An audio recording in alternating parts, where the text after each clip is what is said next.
what is happening in the region.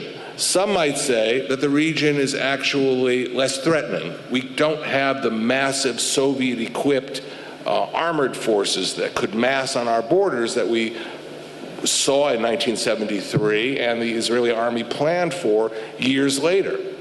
But what's happening is also very disturbing and something which we have to take into account. It's the breakdown of countries. It's the breakdown of states into smaller statelets. We talk about Syria. Is the future of Syria a Syrian state or a breakdown into 4 or 5 states?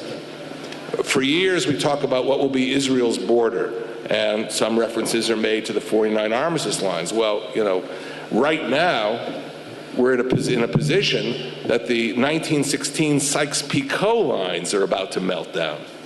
So, you know, the region could look very different. Will the Sunnis of Iraq unify with the Sunnis of Syria? Is that part of the... We don't know. But one thing we do know, that all of the old states that were there a few years ago acquired immense arsenals of weapons. Libya was known to be one of the biggest arsenals in the Middle East. Of course, Saddam had a huge arsenal of weapons, and we all talk about the chemical weapons and other weapons that the Syrian army has. Well, those weapons are now flowing outward, and they will go into these little statelets. And so both the non-governmental terrorist organizations, as well as the statelets, could pose serious problems to Israel and to our other neighbors. So I think, considering that we do not have an option, in my judgment, of a full permanent status agreement at this point, and considering that we have uncertainty and yet a new round of threats in which lethal weaponry will go into the various new neighbors that are emerging, it becomes incumbent on Israel to guarantee its future, to make sure that it continues to adopt the principle of defensible borders. If Israel were, for example, to leave the Jordan Valley, that would be a national disaster. And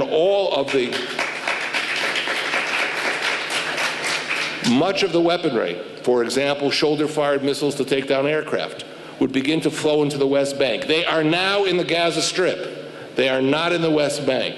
And that's only one example of how the immediate strategic environment could be changed if we made a mistake and assumed that we could go all the way in making the kinds of concessions that have been talked about in the past. To summarize, what is important to recognize is, first of all, that if we go diplomatically forward, and I would recommend going diplomatically forward on more limited types of agreements. But secondly, that diplomacy for more limited type of agreements must be based on maintaining Israel's defensible military situation and not assuming that in this new era we can let down our guard. Thank you.